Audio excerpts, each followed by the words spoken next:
Gravando, gravando. Bom, nós iniciamos com o conceito e a origem da robótica e vamos, né, falando um pouquinho mais agora no segundo bloco da robótica. Vou falar com o Lucas agora, tá? Comecei com o Alexandre, vou começar com o Lucas. Lucas, como ensinar robótica? E a gente está agora no processo de pandemia, então eu vou fazer em cima do que está acontecendo na pandemia, tá? Como é que ensinar robótica durante o processo de pandemia? Como é que se faz isso? Tem alguma uma estratégia, alguma metodologia? Como é que se faz isso? Tem várias ideias, assim, né? Eu diria que são ideias muito díspares até, várias escolas, assim, de como a gente pode trabalhar com robótica durante o processo da pandemia, né? Sim, Acho que a única coisa, assim, a primeira coisa que me veio à cabeça, né, é que a robótica, ela é uma intrinsecamente ligada à computação, e a computação, ela tem essa ideia de uma universalidade, né? Então, durante 50 anos, o grande desafio da computação foi fazer uh, formas de você escrever um programa que ele roda no computador, que ele roda no celular, que ele roda em qualquer lugar que você vai precisar, né? Então a gente tem essa flexibilidade, né? Existem sistemas virtuais para se trabalhar virtualmente com a robótica, né? Por sim. exemplo, simuladores de Arduino online, tem cursos de videoaula, você pode focar mais na programação também, né? Também tem toda uma escola de didática que é a área do pensamento digital, né? Que é o trabalho de problemas computacionais com um foco de você trabalhar como se eles fossem problemas educativos, né?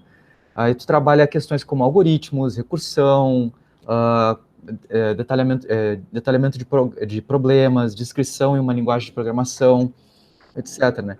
Mas existe um problema, assim, real, né, que é trabalhar durante o processo de pandemia, porque a robótica educativa ela é muito mais do que isso, né? Primeiro que a materialidade é muito importante, né? Principalmente quanto mais novo a pessoa é, mais ela vai precisar manipular e testar e queimar Sim. as plaquinhas, as Ela é coisas, né? muito, é que a robótica ela é muito mais prático, né? Muito mais prático que É. teórico, no caso, né? E vai precisar, assim, vai precisar ligar os fios, aí vai ligar, liguei ao contrário aqui, liguei o sensor errado, tem que trocar. A pessoa até desenvolve um certo pensamento intuitivo, né? Ah, eu testei essa resistência, não deu certo, então vou trocar por essa outra resistência aqui. Isso é muito comum para o engenheiro, né? Não é uma coisa nem científica, assim, né? Tu vai, eu vou recalcular isso aqui. Não, a gente agora vai trocar e botar aquele outro componente ali, vai ver se está certo, né? E também tem a questão, né, do espírito de cooperação, trabalho em equipe, que é muito Sim, voltado à robótica, que também fica bastante limitado, assim, né? Eu falei com um professor de educação física esses últimos dias, né, e ele me disse que WhatsApp, as webconferências e tudo, elas ainda são muito limitadas para o trabalho dele, né? E acho que isso também vale para a robótica educativa, né? Todas essas ferramentas que a gente tem, elas são muito poderosas, mas aquela, aquela dinâmica a gente perde. Essa dinâmica sim. para o ensino de robótica educativa é essencial, né? Alexandre, como é que como é que é esse processo no caso de ensino de robótica durante a pandemia? Porque tu começaste agora no início do ano com a robótica, estava tendo em prática, tu estava levando o pessoal para as exposições, né? Como é que está esse processo agora com os alunos? Exato, Fabiano. Então, sabe, eu sou representante aqui em Porto Alegre da Robeduc, que é uma empresa, escola de curso, né, de robótica e tal, e programação, e pensamento computacional. O pensamento computacional, que é isso que o Lucas comentou, né, de pensar de forma lógica, de pensar de uma forma estruturada, né, como funcionam os computadores, né, porque quem criou os computadores foi o ser humano, né, então o computador Sim, obedece ali aos comandos que nós fazemos, né, de uma forma bem geral, assim.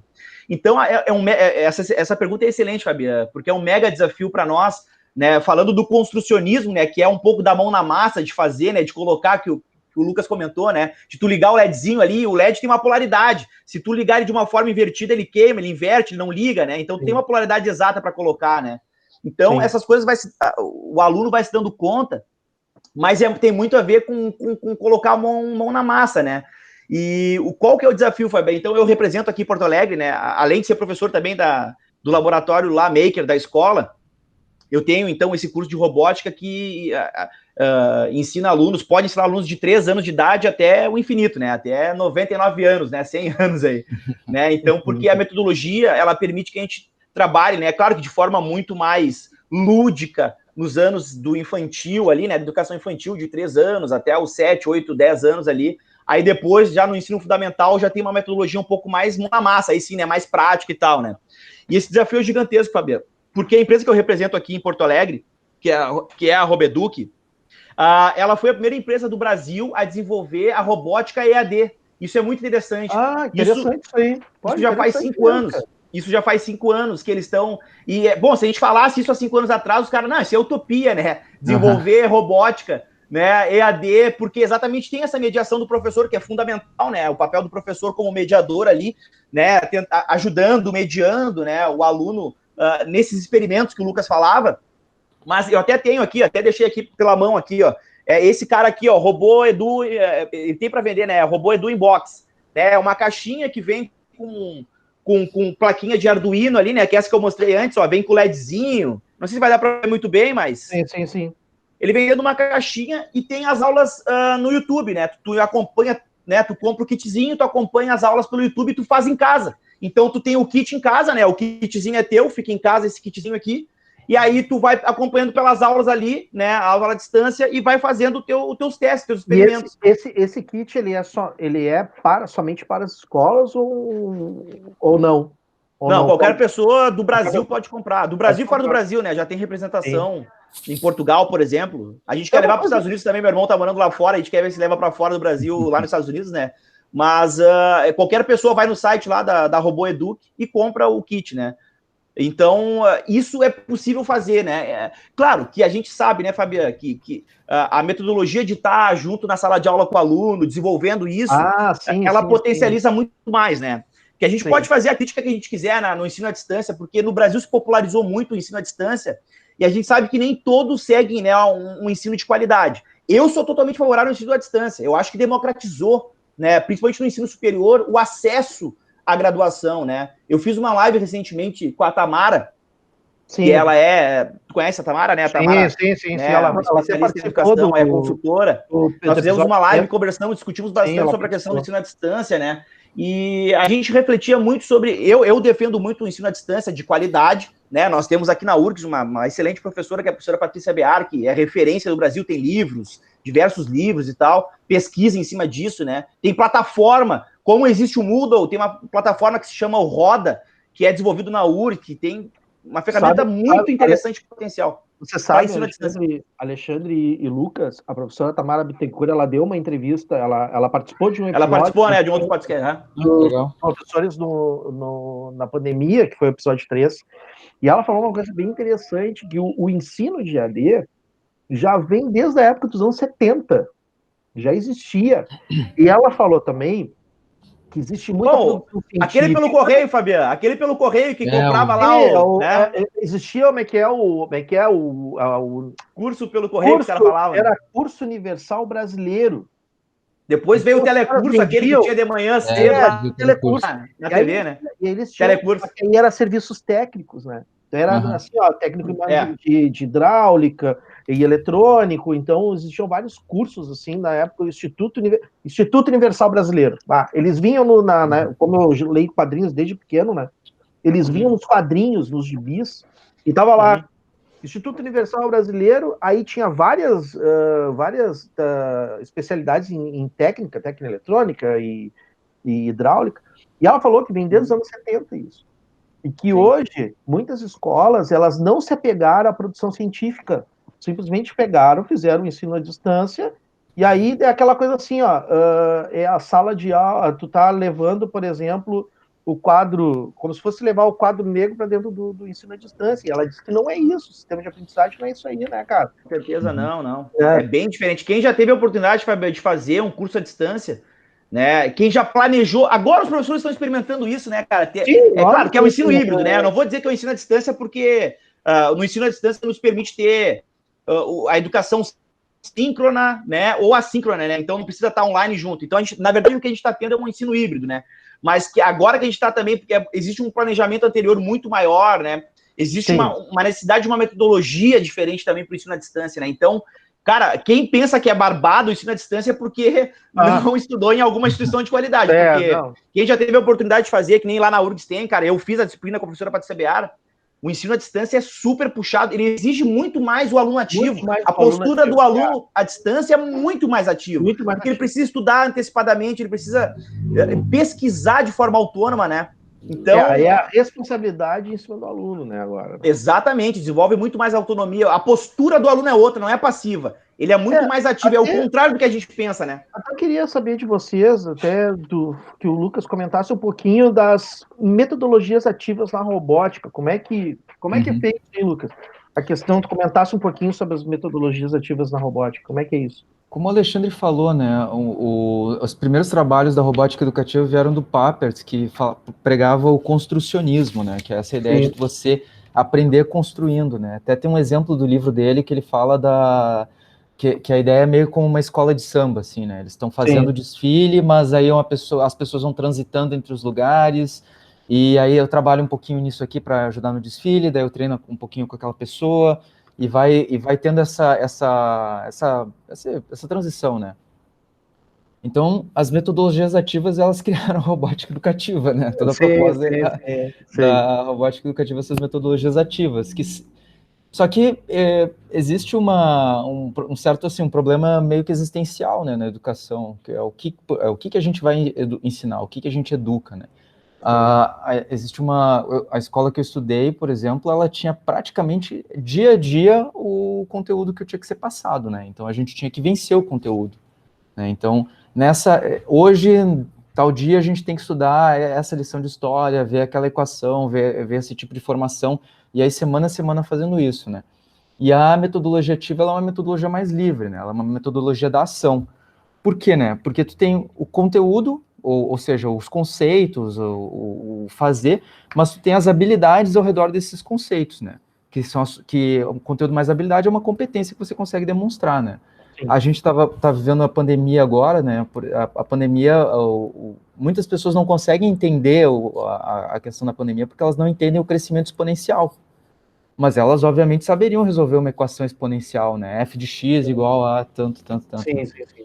E aí a gente fala, bom, a gente tem que reduzir a taxa de replicação para poder realmente ter uma redução dos casos daqui a tanto tempo e tal, né? E a pessoa, ela sabe o conteúdo, mas ela não tem a competência para aplicar esse conteúdo em diferentes domínios. A metodologia ativa, ela trabalha um pouco mais assim, né? Vamos pegar esse aluno, vamos pegar a competência desse aluno e vamos ver o que ele consegue fazer. E aí, a partir daí, a gente extrai, olha, isso aqui que tu fez é tal coisa, isso aqui que tu não conseguiu fazer, tu pode dar uma olhada nisso para ver se vai te ajudar, né? Tem uma certa independência do aluno, né?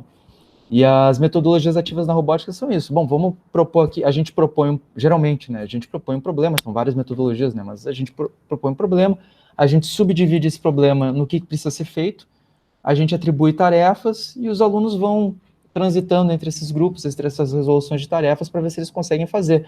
Pode ser o drone que detecta fumaça, né? Aí o que a gente precisa fazer para isso, né? Tem um drone aqui. Ou, não temos um drone. Bom, a gente precisa então primeiro conseguir o drone. Ou tem o drone. Alguém sabe programar o drone? Alguém sabe como fazer o drone ver a fumaça? O que a gente precisa fazer? Pum, então aqui as tarefas, né? E aí depois a gente fala, com o drone a gente vai trabalhar geolocalização, a geolocalização a gente pode referir a esse conteúdo de geografia, ou a tal conteúdo de matemática, a tal conteúdo de computação, etc. Né? Alexandre, sobre as metodologias ativas na robótica. Perfeito, acho que para complementar um pouco o que o Lucas trouxe aí, que é muito interessante, as metodologias ativas, né, Fabiano, que é o que a gente fala muito hoje na educação de uma forma geral, né, de um pouco desviar da educação tradicional, né, eu acho que a gente não tem que satanizar a educação tradicional, cara, porque senão a gente nem existiria, porque a gente foi formado, eu tenho certeza que nós fomos formados na educação tradicional e estamos aqui vivos, né, e temos o pensamento crítico e temos, né, só para te ter uma ideia, eu fui de uma época, né, eu tô com 45 anos, né, os pelos das minhas barbas brancas revelam a minha idade, quando eu tô sem não diz, mas quando eu tô tem, né, 46 anos, e eu venho de uma época super tradicional, que era o quadro livro, tendo PPT, preparação para o trabalho, e SPB, né, cara, mais tradicional que isso era impossível, né, então... Sim. E mandar o aluno copiar, né, cara? Bah, isso não dá mais, cara. A educação tem que fugir. Eu acho que, assim, cara, tem coisas que realmente a gente tem que criticar e ser contra, assim, né? Eu até brinco que uma das escolhas, né, que me fez ser da educação exatamente porque eu tinha raiva de fazer a cópia do quadro, passar 5 vezes o quadro pro cara copiar troco de quê, né, cara? Pelo amor de Deus, né? Hoje o aluno bate uma foto do quadro. Hoje tu passa um slide, tu passa um vídeo, né? Então, existe 1000 formas de a gente desviar da educação tradicional, então a metodologia ativa. Tem um monte de sopa de letrinha, né, Fabiano? O Lucas falou aí das metodologias ativas baseadas no problema, né, que é o que a gente chama de PBL, né, que é o Project Based Learning, ou Problem Based Learning, né, que é a aprendizagem baseada em projetos, em problemas também. Né? Aqui no Brasil a gente tem o ABP, né, que é a aprendizagem baseada em problemas, né, que é uma metodologia ativa que está sendo muito usada, né, e tem, assim, os professores têm encontrado nessas metodologias uma forma de buscar uma educação diferenciada, né, cara, da gente tentar dar sentido para o aluno, né, cara, de tentar colocar essa questão também da interdisciplinaridade, né, de colocar o conjunto da vida. A escola se dissociou da vida, cara, é impressionante isso, né, nós vamos lá para a escola para aprender o campo teórico, o aluno fica lá ouvindo coisas que ele nunca coloca em prática. E eu acho que tem uma crítica, Fábio, que nós professores temos que fazer também, né, cara? Quantos %, da nossa aula nós deixamos os nossos alunos escolher do conteúdo que eles querem, cara? Porque uma das bases do Papert, cara, quem lê um pouco mais profundamente, tem livros, cara. O Papert tem um livro que eu indico aqui, que é A Máquina das Crenças, lançado em 93, cara, que debate sobre isso, que o aluno tem que buscar, pesquisar a partir dos seus interesses. A gente dá tudo pronto para eles, Fabiano. Como que ele vai ser ativo quando a gente... Claro que a gente vai mediar. Vamos estudar, sei lá, a água. Um recurso finito, a água e tal. Aí o cara, mas lá onde eu moro tem um valão. E lá a gente pega a doença. Tu entendeu que tu pode fazer? Mas então vamos botar um robozinho para ver o pH da água, se ela é potável ou não é. Entendeu? Então a gente pode correlacionar isso com qualquer coisa. Claro que o professor, de certa forma, tem que ter essa visão, né? E a gente tem que abordar as metodologias não como a salvação do mundo, né? Porque eu tenho uma visão crítica sobre as tecnologias, né? Ela não vai salvar o planeta, né, cara? Eu não enxergo a tecnologia e nem a robótica como fim, eu enxergo ela como meio, né? Então é o meio da gente chegar, do meio da gente fazer o aluno buscar, ter curiosidade, que a gente tanto quer, né? Nossos alunos são desmotivados, cara. Fala com o aluno, faz uma pesquisa, o Lucas tem aí, no próprio doutorado dele, cara, faz uma pesquisa com os alunos não têm interesse em estar na sala de aula, cara. Alguns estão agradecendo por não estar na sala de aula, outros, né? A minha filha de 3 anos aqui chora para ir para aula. Papai, quero ir para aula. Com 3 anos ela pede para ir para aula, né? É aquela coisa, né? Tu tem a gente sempre nesse contato, né, Fabiano? Tu tem o aluno que está assistindo a aula e tu tem o estudante, né, cara? Entre aluno e estudante é uma diferença absurda, né? É uma outra postura. Tem o estudante. O que é o estudante? O estudante é o cara que vai chegar, tem o problema e ele vai solucionar. Né, e ele vai para cima, ele vai para cima, vai para pesquisa, vai achar e aí aquela coisa, né? Tá faltando essa coisa crítica, né? Tem que ter esse olhar crítico, né? Do aluno, independente de como ele vai enxergar, mas ele tem que ter esse olhar crítico, cara. E eu acho que a robótica. Com certeza. Eu acho que as metodologias ativas ajudam nesse sentido, Fábio. E aí, nesse aspecto, vocês até deram uma pincelada aí sobre a questão da interdisciplinaridade na robótica, até o Lucas e tu falaram, né, sobre a questão do drone. Para que é o drone? Que vai servir para quê? Para a área geográfica, para ver, para mapear, para ver novos... Vai ter foto. E aí, hoje em dia o governo usa, Fabiano, cara, o drone ou a foto de satélite para ver o teu IPTU, cara. Se tu não... Porque o IPTU é pago pela área construída, né? E se tu declarou lá atrás que tu tinha, sei lá, 50 metros construído e tu construiu mais 50... tu vai pagar o IPTU sobre esses outros 50, cara. Guaíba já fez isso, cobrando IPTU a mais de quem não tinha declarado que fez construção, né? Porque a grande maioria das pessoas fazem construção e não faz a RT, aquela que precisa do engenheiro, e vai lá na prefeitura, né? E adequa lá e tal. Então, hoje em dia, a tecnologia está usando até pelo Estado, né? Está usando para isso aí, né? E é interessante, eu sei que vocês falaram, até queria que vocês comentassem um pouquinho dessa interdisciplinaridade da robótica em outras áreas da ciência. Até o Lucas, se puder falar sobre isso aí, por favor. Mas eu acho bem interessante. Até o Alexandre disse assim, vamos pegar vamos adaptar a robótica para ver se a água está poluída, se ela tem alguma bactéria, alguma coisa, né? Fazer o estudo para isso aí.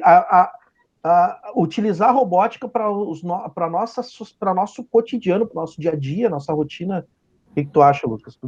Eu acho que a gente tem a interdisciplinaridade é o grande espaço para a gente trabalhar a robótica nas escolas, né?